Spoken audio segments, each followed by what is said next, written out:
We're late, but we're back.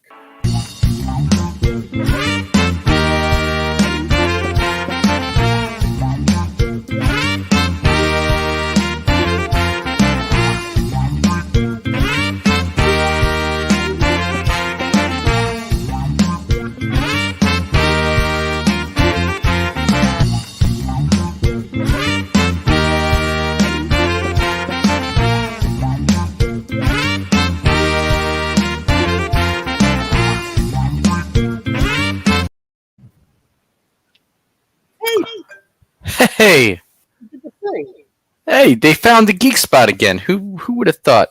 They did. Look, there's Matt, fresh off of our Destiny game that Wow, I was late for.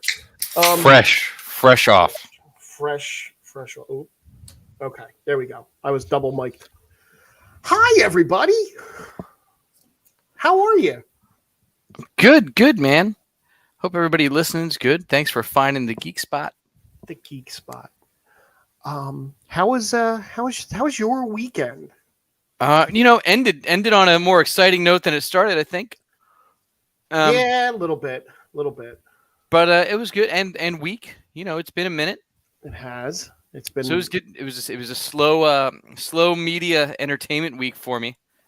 Like up until the last few days, but I watched some stuff, some HBO Max stuff, some FX stuff. Finally. Nope.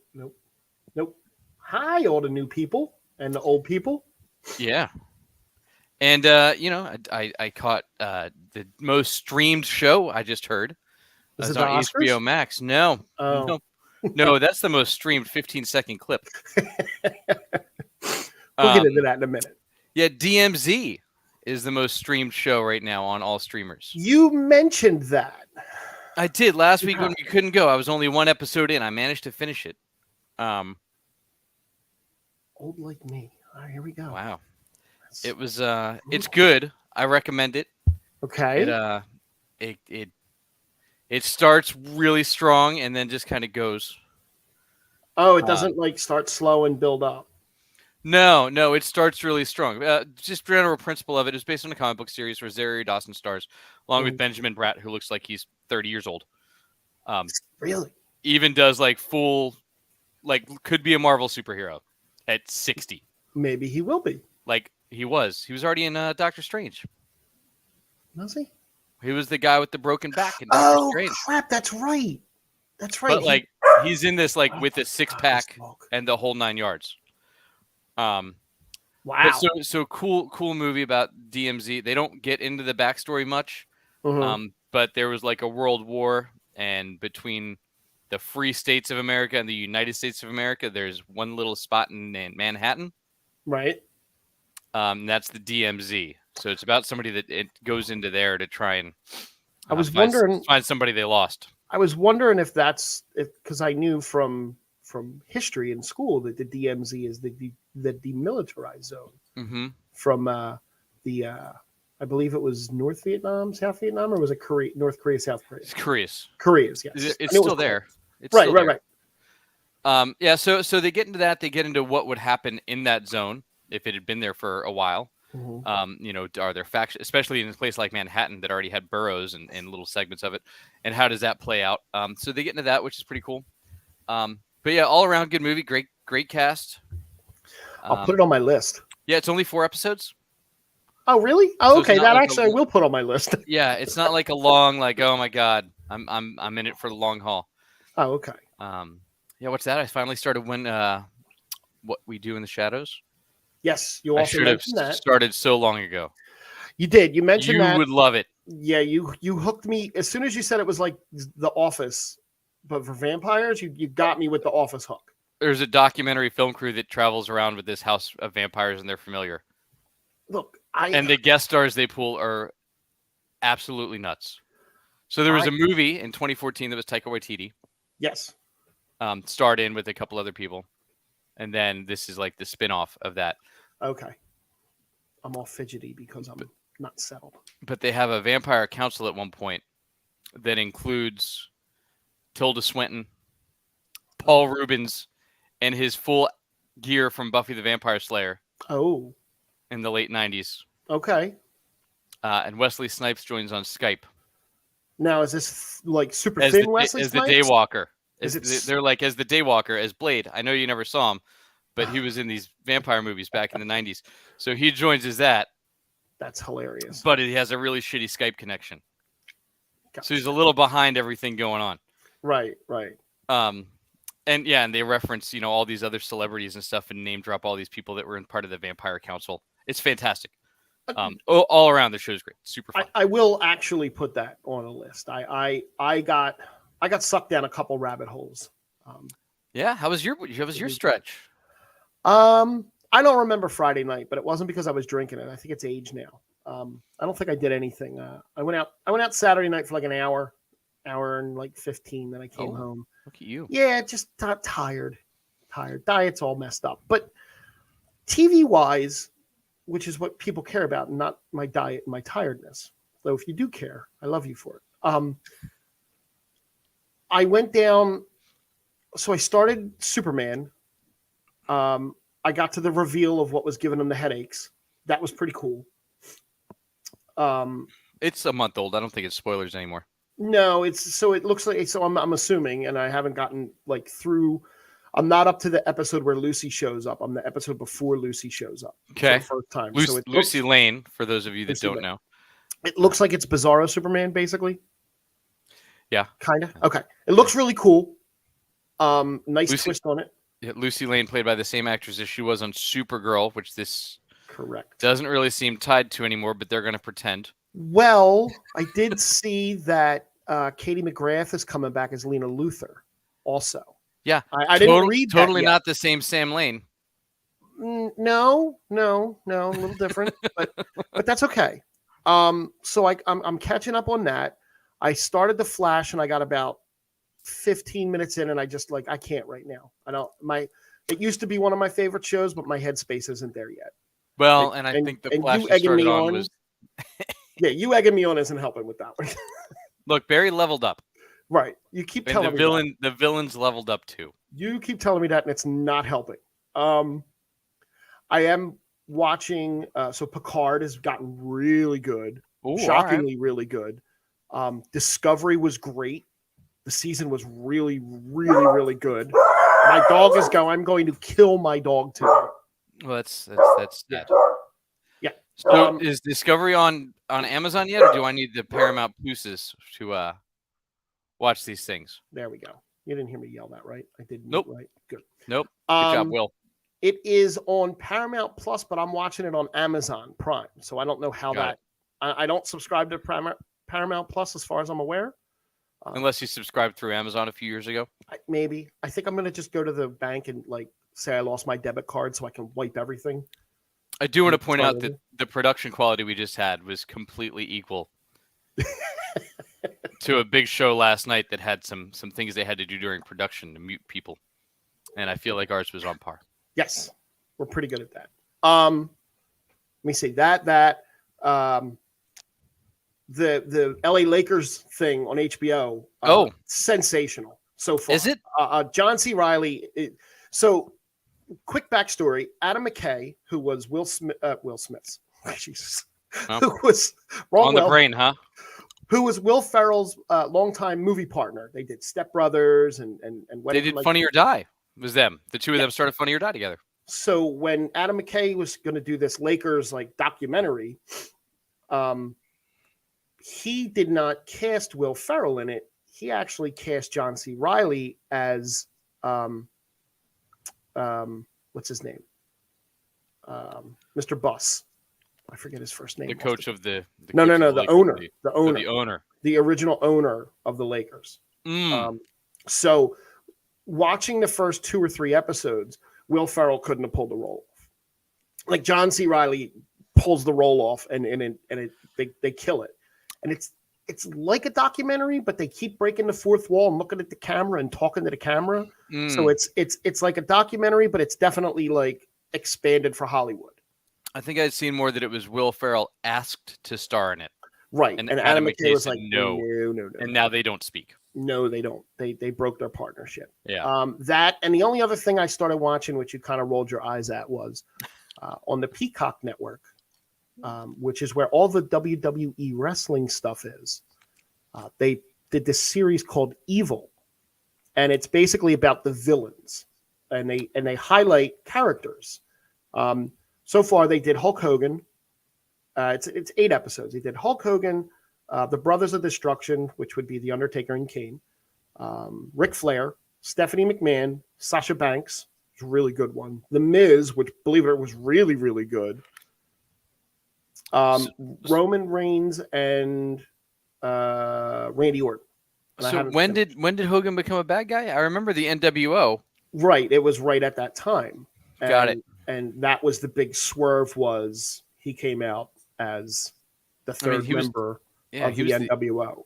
When he dyed his blonde goatee black, right? Yes, and he even talked about that. No, the goatee stayed blonde, but the beard was just for men. And he said that in the interview. Like, he went black with that. And then he was a heel for a very long time, and then he fought The Rock at one of the WrestleManias in Toronto, and it was supposed to be kind of a passing of the torch, but the crowd reacted so positively to Hulk Hogan, who was way fat and out of shape at this point. Right. It was originally supposed to be Sting. They made the offer to Hogan, and Hogan was kind of like hemming and hawing, and they weren't sure Hogan was going to actually do the turn until like right before he walked out. And that was back in the Attitude Era of wrestling, as the Attitude Era first started, and things were a lot more PG. You could slap someone in the face and get away with it.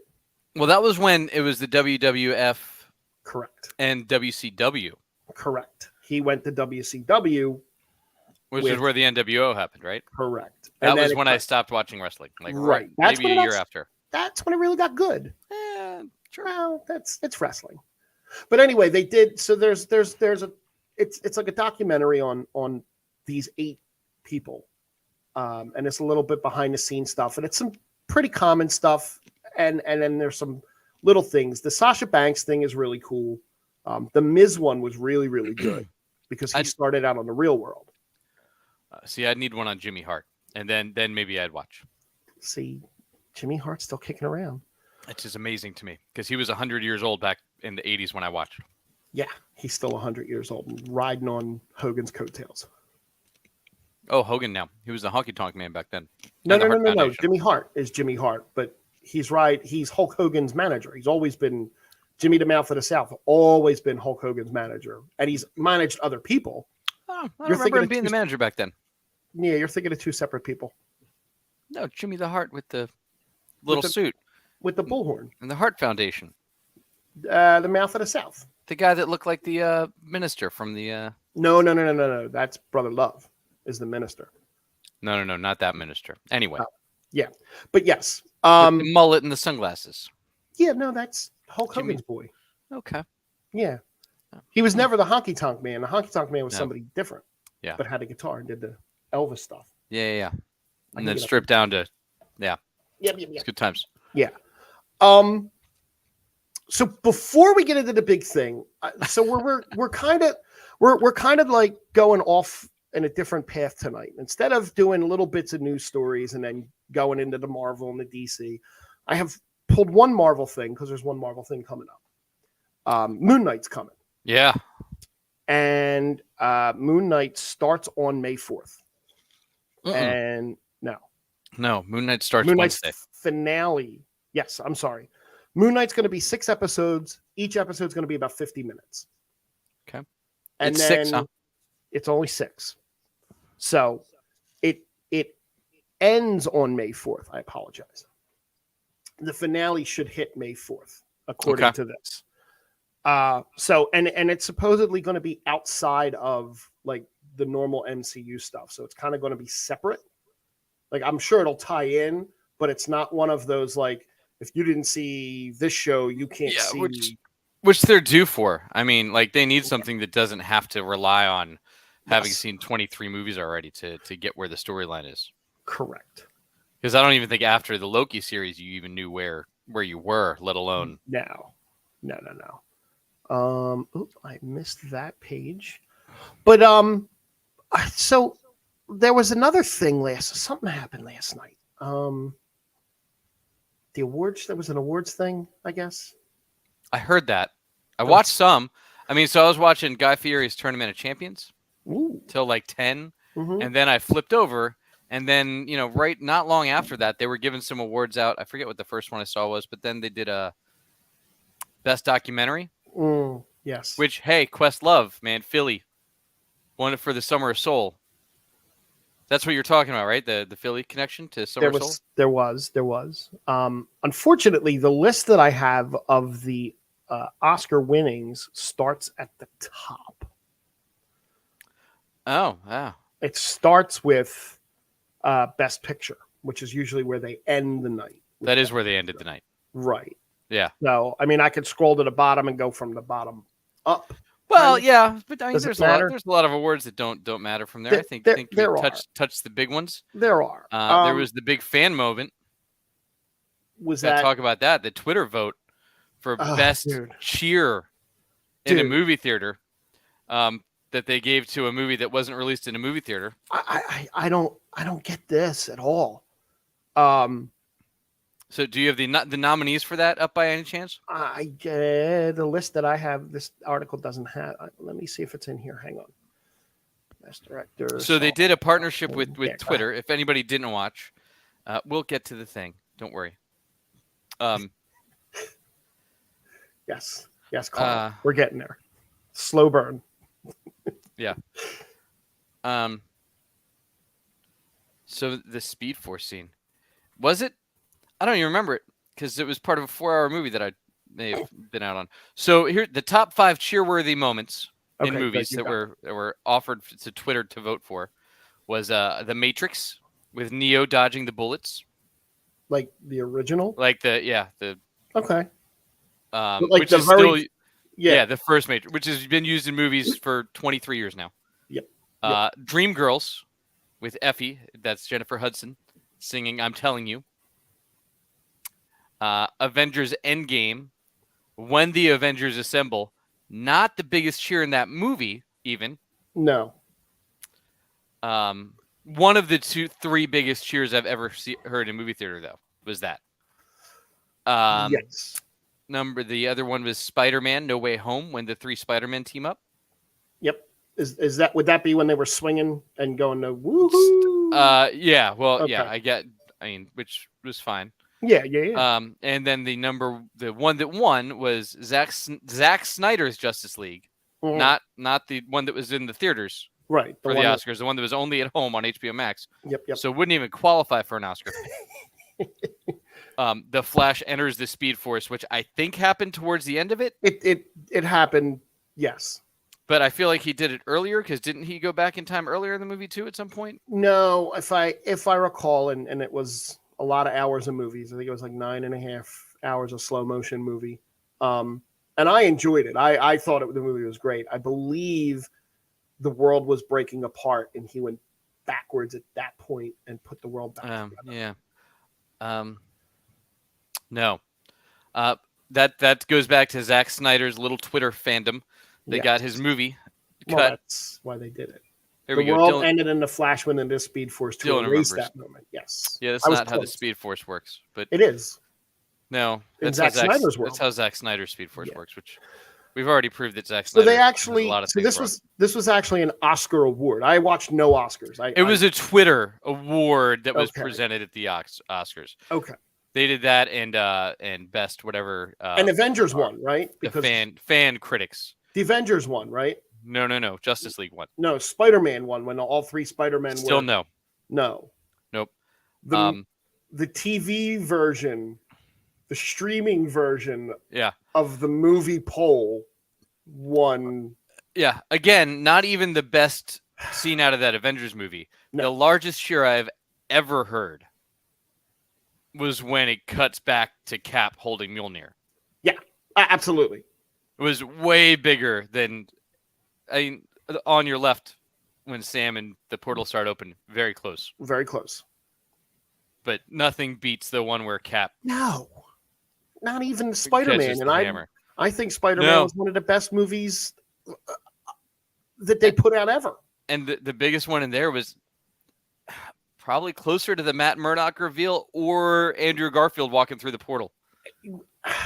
Toby wasn't that bad either where I was. But when the three of them showed up, that wasn't like a huge cheer moment because you knew it was coming. Right. But like when you saw Andrew, you were like, "Oh, everything they're doing it." There was another one, right? There was another. There was a critic one, which Dylan mentioned in the chat. The Army of Dead one. So Zack Snyder's Twitter crew really came up and showed up to support him, as they do. They don't go to the movies because he doesn't release anything in the movie theaters anymore. Yeah, let's see if we can find out what those options were. Most cheer moment. Tick Tick Boom, Spider-Man Nowhere Home, Minimata, and Cinderella. So these were actually movies that came out last year. Right. So there was 10 films in the running. There was those 4 that I mentioned. Unbelievable. Army of the Dead, which, again, not released in the theaters anywhere. No. That won. Dune, Power of the Dog, The Suicide Squad, Sing 2, and Malignant. Was there a cheerworthy moment in The Suicide Squad? No, these aren't cheerworthy moments. These were these were the fan critics. Because the Oscars is trying to acknowledge the fact that nobody sees any of the movies that are up for Oscars. Right. And nobody likes to watch the Oscars. No, but they think that people saw Minimata, which that's not even right. Minimata. That Johnny Depp was in, which I didn't even know that Depp put out a movie in the last 4 years. So the Oscars got that wrong. The writers seems like you had Wanda Sykes and Amy Schumer and Regina Hall. I think hosted it. I didn't see the first half. I know there was a time when Amy Schumer was in a skin-tight Spider-Man costume, swinging from the rafters. I hate her. I just don't. There's nothing about her I like. That's me personally. I just don't think she's funny. Some of the big things that are going to be overshadowed, unfortunately, and not get the recognition they should. Coda wins Best Picture. Yep, I have that. Which gives us the first movie with a predominantly deaf cast. That one, and production staff. And I did not see Coda, but apparently phenomenal. And like I said, it has that recognition. Somebody from Coda also won Best Supporting Actor. Yeah, I'm going to run through some of them without giving the list of who they beat out, unless we really want to talk to it. I think we're good with those. Yeah, like Best Actress, that's a big one. Jessica Chastain won for Eyes of Tammy Faye. She was great. Yeah, you said that. Yeah, I didn't see some of the movies the other ones were in. That's a pretty thick cast. Thick is the wrong word, but it's a pretty big group of actresses that were nominated. Also, Nicole Kidman, Penelope Cruz, Kristen Stewart, Olivia Colman. I forget where I was going. Oh, and Anthony Hopkins presented that. Did he? Looked every day of his 84 years. Yeah. Like it was I don't know why they made him come to this award show. He was struggling. He was in person? Yeah. Ooh. He presented. He was struggling to get around. Best makeup and hairstyling, Coming to America lost out on that one. I'd hope so. Dune won a bunch. Yep. Good for Dune. Still on my list. No. Still, if I hadn't watched Zack Snyder's Justice League last year, I may have had time for Dune. Maybe. I'm skipping around in this one. Best original song. I still have not seen the movie that won that. No Time to Die. Song was fantastic. Billie Eilish and Phineas did a great job. The performance, the song is also really great. Hans Zimmer was the score. I love Hans Zimmer. He contributed to the song, and I would assume gave them the theme. Yep. Because that then integrated through the rest of the movie. But really well done performance. He won best score. Yeah, beat out not the song that everybody knows from Encanto, but the one that they had submitted prior to the movie getting big. Right. Best original screenplay was Kenneth Branagh for Belfast. Yeah, Irish thing. Yep. Yeah. Let me see. What do we got? Best supporting actor. You said Troy Kotsur won for Coda. Mm-hmm. First deaf actor to ever win an Oscar. Yeah, that's amazing. That's awesome. Best animated feature was Encanto. That was Yeah, unfortunately, I've watched that movie about 30 times in the last couple weeks because it's all my daughter wants to see. Best visual effects. That was one of the category had Free Guy, No Time to Die, Shang-Chi, and Spider-Man, and Dune. And Dune ended up winning best visual effects. I'll have to see it. I mean, the visual effects in Shang-Chi, as much as I wasn't a fan of the overall movie, the visual effects were unreal. Yeah, I don't see Free Guy winning that for best visual effects. Visual effects in Free Guy are pretty awesome too. They were good, but it was a step in and out of that. It was a goofy comedy as much, and they're not going to. I mean, dude, the fact it was nominated is insane. Yeah, that it beat out like Black Widow and the Eternals. Yeah, and that the Eternals was like snubbed is crazy. Yep. Cinematography went to Dune. Sound went to Dune. Best supporting actress went to Ariana DeBose from West Side Story, who is the first Latina openly queer actress to win an Oscar. That's awesome. Another one that's going to get overshadowed by, best documentary. It's presentation. Yeah. And then the big award that that goes out to the best actor, Denzel. Macbeth, right? Denzel was nominated for The Tragedy of Macbeth. Andrew Garfield for Tick, Tick, Boom.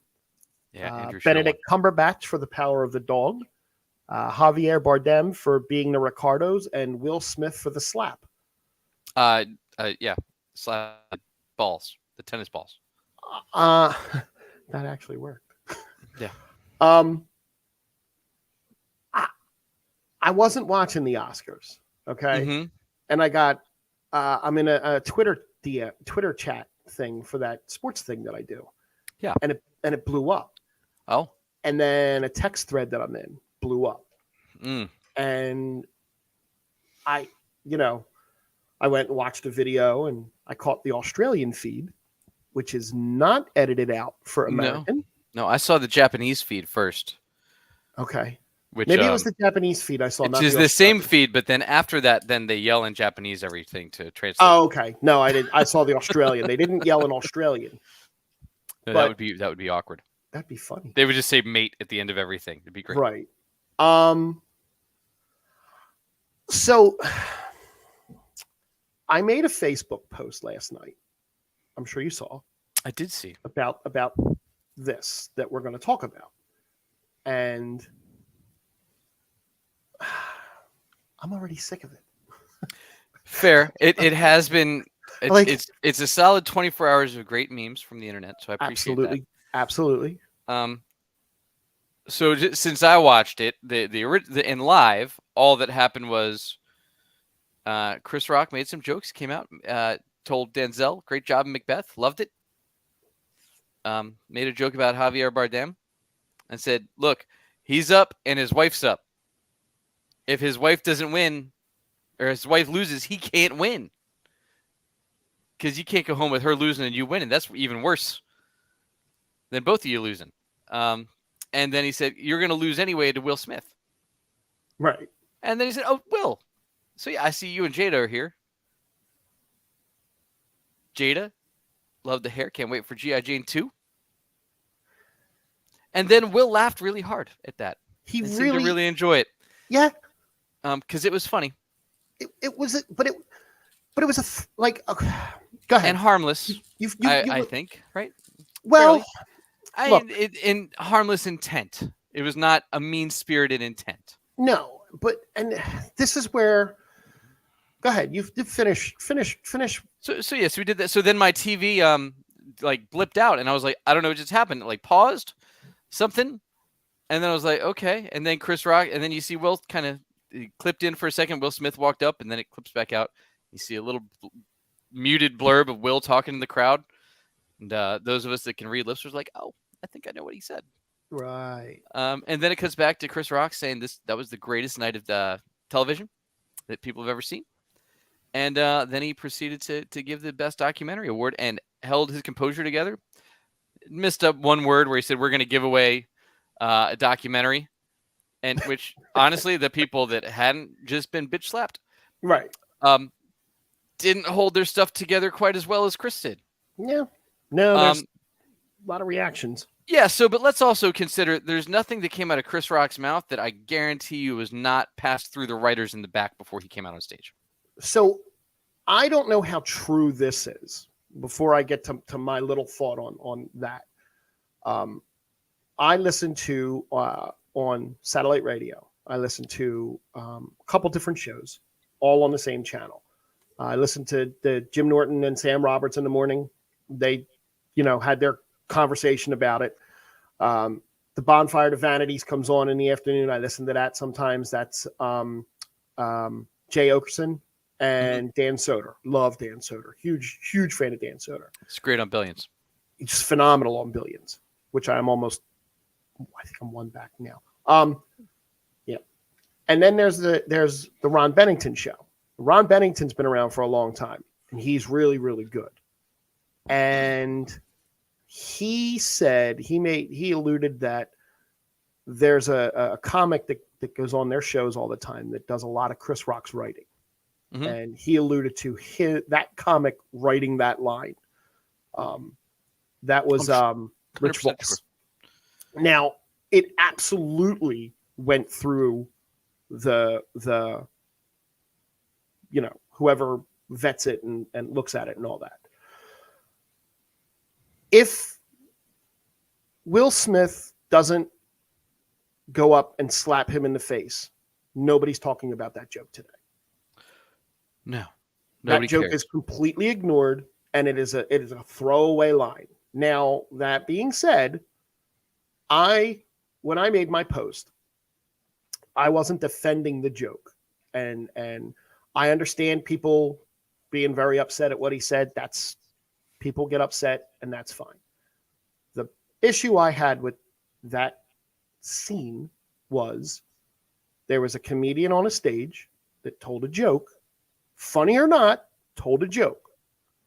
Mm-hmm. A member of the audience did not like that joke, got up from his chair, walked up on stage, and hit the comedian. That isolated incident sets a horrible precedent for comedians everywhere. If you go to a comedy club, they're small, intimate spaces. Oh, yeah. There's if I went and saw Andrew Dice Clay at Helium, oh, man, he was vicious at some of the people in the crowd. Not just him. There's comedians that entire careers are made on roasting the crowd. Yeah. I mean, and the expectation for any of those things is when you go and there's comedians that do that on stage. Yes. There is 100% chance that you will get roasted. Yes. The Oscars being one of those places. Ricky Gervais has said way worse. The Golden Globes were rough.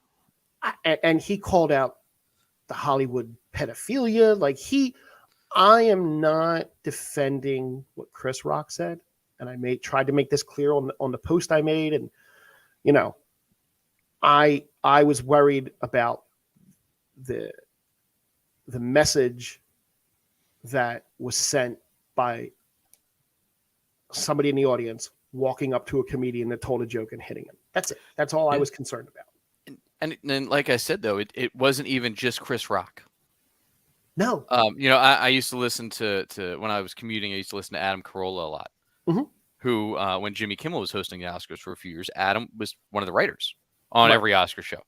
And he would tell you, details about, so backstage, this happened, so we had to react to that, so we all scrambled and we're writing this, and this. Yep. Backstage, which I'm sure if Rich Voss was writing, he was probably backstage. I would assume he probably writes for Amy Schumer and those guys too. Wouldn't shock me at all. No. And he's funny. Rich Voss is pretty funny. I love Rich Voss. So do I. I remember him from the Half Hour Comedy Hour back in the day. Last Comic Standing. But yeah, so seeing that reaction, not just that. That's if you're on a stage, you should be protected from physical harm. Period. Yes. As somebody that plays on stages that are feet away from everybody else, and you could reach out and touch somebody, and they can come up and grab your mic. Those things shouldn't be tolerated at all. No. And Matt, just where I was going next was there was I think it was Sean Diddy, Puff Daddy. Well, he gave out the next award. But he went behind the scenes and he kind of mediated the two of them together and got them to kind of, over the last 24 hours, they've, buried the hatchet or whatever, and Will Smith apologized to Chris Rock.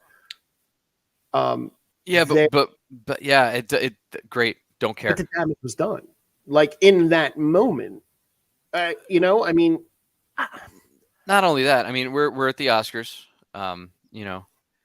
It's they should all because their speeches, they all try and act like they are a better standard. Even Will during his speech, they all act like they are above everybody else and should hold everybody to a higher standard.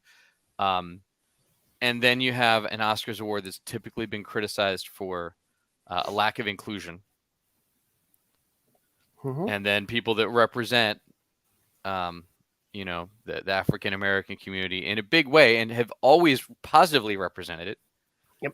Now that is the memory of this year's Oscars. Unfortunately, and now I saw stuff on all different kinds of social media, on the Twitter, on the Facebook, everywhere about this one needs to be canceled, that one needs to be canceled.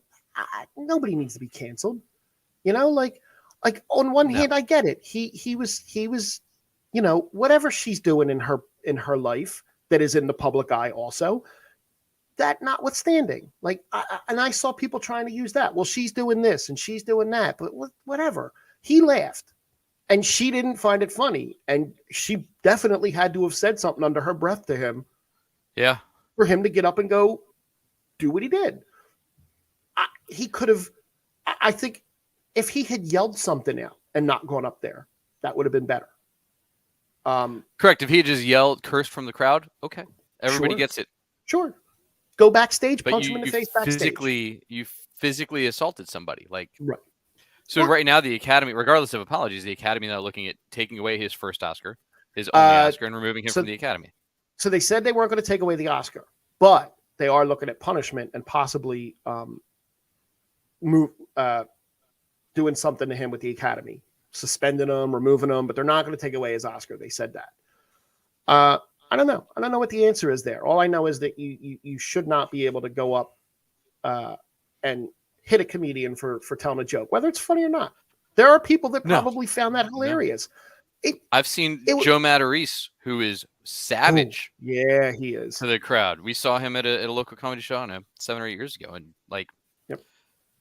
I'm sure he has had people come at him, and it's just the fact that there's not security at the Academy Awards to stop that. Well, also that was a weird stage. Like they weren't raised up and away from everyone. They were it was like 5 steps to get to him, which was definitely also part of the problem. And I'll admit it looked fake at first, and I was a little skeptical at first because they wouldn't have cut away if it was fake. Well, see, I didn't see the cutaway part. All I saw was the It's because nobody watches the Oscars. Everybody only saw the Australian version, right? Right. Like those of us that watched it live were like, "Holy shit, what just happened?" Right. And Richard Next Marx, time you're out, Mike, I'll do it again. The minute you walk in. Yes. Yes. Richard Marx is. If you don't follow Richard Marx on Twitter, I'm pretty sure we've mentioned it before. He's awesome on Twitter. He is, and he was just in the Goldbergs. And he said that if people were getting slapped about hair jokes, he would have killed someone. Yeah, he had a wonderful mullet. Did you see the? Thanks, Mike. I'm never going to see you again, so I'll just avoid you. Did you see how they CGI'd Jeff Garland in that episode? Apparently, they've been doing it all season. Well, this was bad. I haven't watched it all. I just watched the clip. Yeah, I saw some clips, and I enjoy the show a lot. But they're just leaning into it. They're like, whatever. They went Wendy McCovey. Mm-hmm. She signed on for a 10th season, so they're going to do another season without him. I mean, her response was, "Look, we already wrote the season. He didn't want to do the show anymore. We're not going to rewrite the season." Right. And they didn't recast him. They could have recast him. That would have been the best play, honestly. Well, that horrible CGI face was. And maybe that was bad. Maybe they recast him next year. Who knows which way they'll go? Because I believe the dad lived quite longer than the 80s. Pretty sure he's alive now. Maybe I don't know if the dad's still alive. The mom is. I know the mom is because I've heard her on Preston and Steve. But that's I guess that's our Oscar take. I had a lot of people on that post that I made really going out about he attacked someone with a disease, et cetera, et cetera. I understand that, and I respect. Let's acknowledge alopecia is a horrible disease. Yes.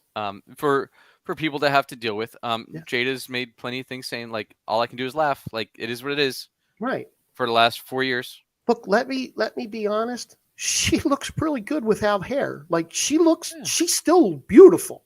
And if she didn't want that to be a thing, like, I think there's plenty of people that do have hair that wear wigs all the time. But I had to keep reiterating as these people were commenting, and there were some pretty rough comments from people. I wasn't part of it. I just wanted to point out that I wasn't defending, and I'm not going to defend anything said. I just think that sets a bad precedent for that isolated incident. And 100%. I'm going to slap Mike with a Steve's cheesesteak next time I see him. So there's that. While I will be playing Richard Marx in the background. Yes. I don't know if I'll do Right Here Waiting. I might play his other hit. But I'd have to learn learn like it 4 or 5 hits. Yeah, I don't remember any of them. I'll figure out another one though, and we'll play it. Satisfied? Hazard? Ooh, Satisfied's good. Satisfied's a good one. We'll do that. That'll be your background for when you're smacking him with a cheesesteak. Yes. The other thing that happened was the Razzies. So we're gonna transition into something funnier. Well, it's funny for us, not for the people that made these movies. No. Before we get there though, let's. Yes. I'd be remiss if we didn't acknowledge Taylor Hawkins. Yes, I wanted to open with that, and I totally forgot. Yeah, that's okay. Me too. Passing away this past weekend. As a fan of the Foo Fighters since they came around, and it was just Dave, and watching a lot of their documentaries. Sonic Highway is phenomenal, and Taylor Hawkins seems like a phenomenal person in there.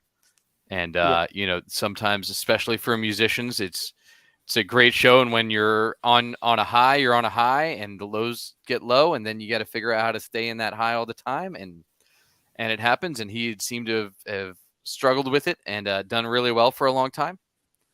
But phenomenally talented musician, absolutely great singer, drummer, all around. Just the musicality that he brought to that band and to music all around. Again, if you haven't watched Sonic Highways and you have HBO Max, which you all do because you watch Peacemaker, so don't lie. Go check that out. It's fantastic and really insightful into how much that band loved each other and the way that they came up and how they all looked at music in general. Yeah, it's terrible. It's really sad because he's my age. Mm-hmm. I just don't do as much drugs as he does. Right. According to according to the Colombian forensic report, which is always we'll see. They could be using it as an advertisement for Colombia. Who knows? Yeah. So I'm going to go from the bottom of this list up. There's a handful of awards, and Jesus, these are just so good. Worst screenplay. Okay. That was Karen, The Misfits, Twist, and The Woman in the Window. The winner was Diana the Musical. You didn't even say that was a nominee. I didn't even see it in the nominee thing. Like it just. So those were the losers, and then those were the losers. And Diana the Musical, script by Joe DiPietro, music and lyrics by DiPietro and David Bryan.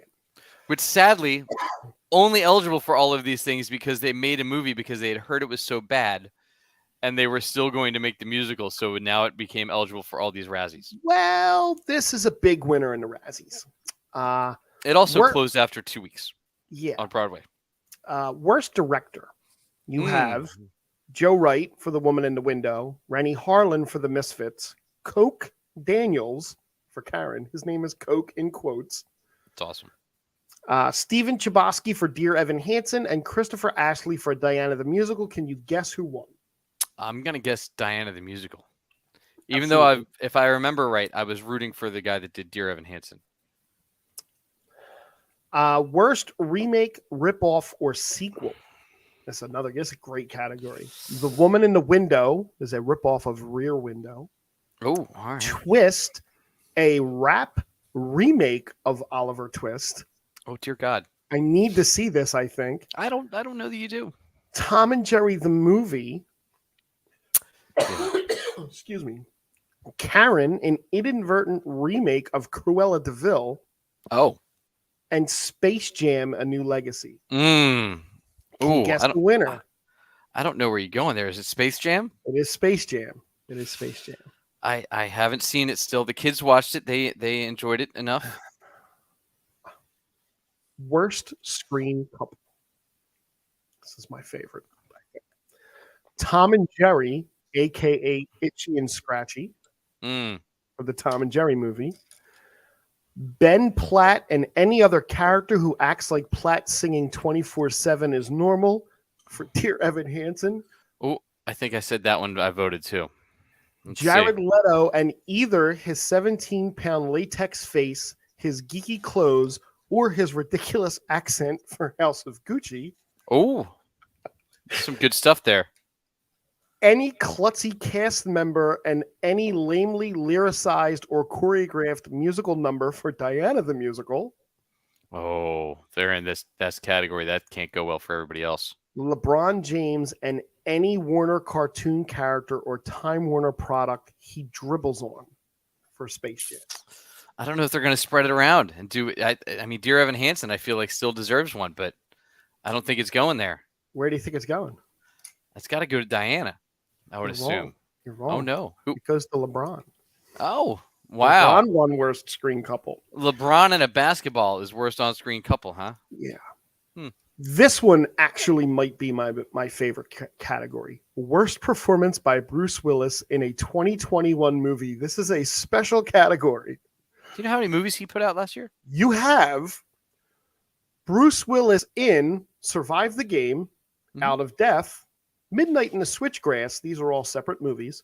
Fortress, Deadlock, Apex, American Siege, or Comic Sin. That's 8 movies. Will Smith. God, Bruce Willis put 8 movies out. He's a in busy 2021. Man. It's a busy man. Do you know which one won? The only one that I even heard of was Apex. No, it was Comic Sin. Oh, who was in that with him? Anybody that we know? No idea. I have to look that up at some point. We're almost done. There's only a couple more. Worst supporting actor. Jared Leto, House of Gucci. Ben Affleck, The Last Duel. Nick Cannon for The Misfits. My favorite actor, Mel Gibson in Dangerous. Or Gareth Keegan as James Hewitt, the muscle-bound horse trainer in Diana the Musical. And worst supporting actor goes to Jack? Diana the Musical. No, Jared Leto. Really? Yes. By the way, Cosmic Sin or Comic Sin. Cosmic Sin. Yeah, Cosmic. Cosmic. It's different. Just so you know, the premise is 7 rogue soldiers launch a preemptive strike against a newly discovered alien civilization in the hopes of ending an interstellar war before it starts. I'm in. I'm starring Frank Grillo. Ooh. Bruce Willis, Brandon Thomas Lee, C.J. Perry. Lachlan Monroe is in it. Who's also that? In Peacemaker and Riverdale from Dead Man on Campus, if you're old. And a bunch of other people. Sounds like a very stellar cast. Wow, your mouth is not. Look, I'm doing really good on these other things. Okay. Worst supporting actress. We have like 3 more categories after this. Worst supporting actress. Here we go. Judy Kaye as both Queen Elizabeth and Barbara Cartland, Diana the Musical. Amy Adams in Dear Evan Hansen. Sophie Cookson in Infinite. Erin Davey as Camilla in Diana the Musical, and Taryn Manning, every last one of them. I'm going Evan Hansen. That's my go-to. No. I feel like I should have looked it up. Yeah, no. Judy Kaye as both Queen Elizabeth and Barbara Cartland. She double dipped. Oh, wow. I don't even know one of those people. It's impressive. No. Now for worst actress. Okay. Jenna DeWall for Diana the Musical, Amy Adams, The Woman in the Window, Megan Fox for Midnight in the Switchgrass, Taryn Manning for Karen, and one of your favorite actresses, Ruby Rose for Vanquish. I would hope Ruby Rose won. Unfortunately, Jenna DeWall won for Diana the Musical. Diana the Musical's really cleaning up here. Yeah, I feel like we need to watch it. I might. There's two categories left. Worst actor. We have Mark Wahlberg for Infinite, Ben Platt for Dear Evan Hansen, Roe Hartranft as Prince Charles for Diana the Musical, Scott Eastwood for Dangerous, and Dylan ruined the worst actor for LeBron James, Space Jam: A New Legacy by saying it at 7:46. And it was LeBron James. He is the great one on the court. Yes, apparently. I still refuse to watch it. Did you see it? No. The kids? No, they were in the other room. I do have to say that Mark Wahlberg movie had a phenomenal premise, but I think it only came out on Paramount Plus, if I remember right. So you can probably watch it on your Amazon that you pay for Paramount Plus with. Or watch it on Plex. You could. And the last category is Worst Picture. It was The Woman in the Window, Space Jam: The Legacy, Diana the Musical, Infinite, or Karen.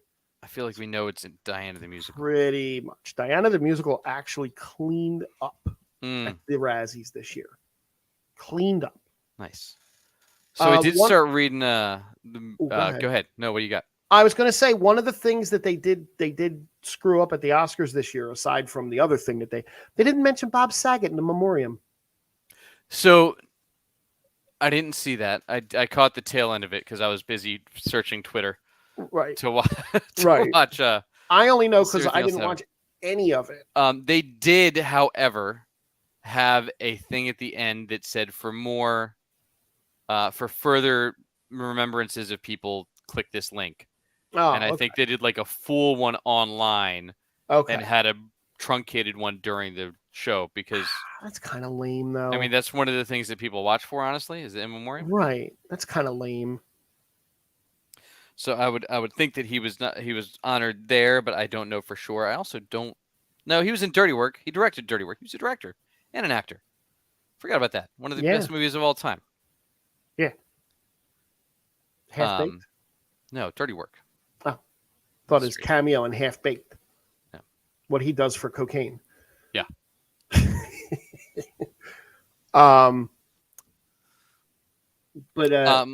I will say, so the Oscars have some opportunities.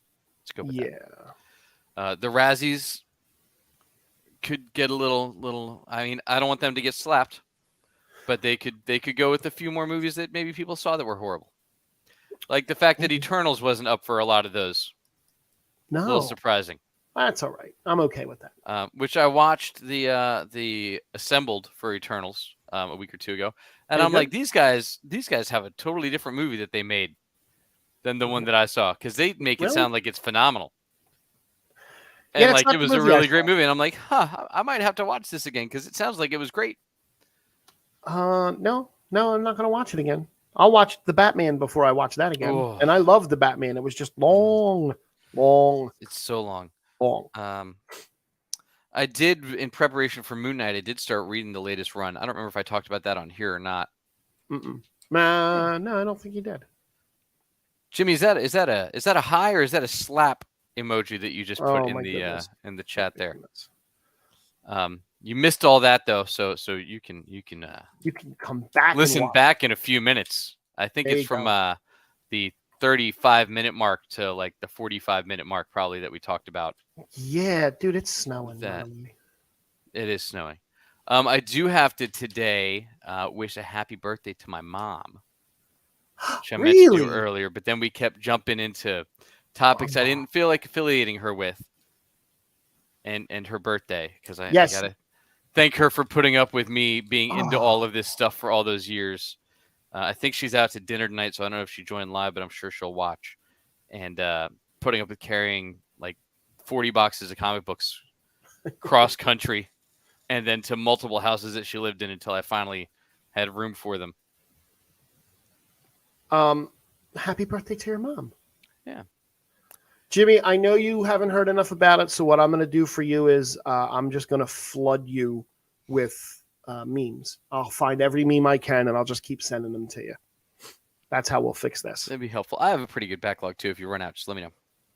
Though I feel like I sent you most of them already. Yeah.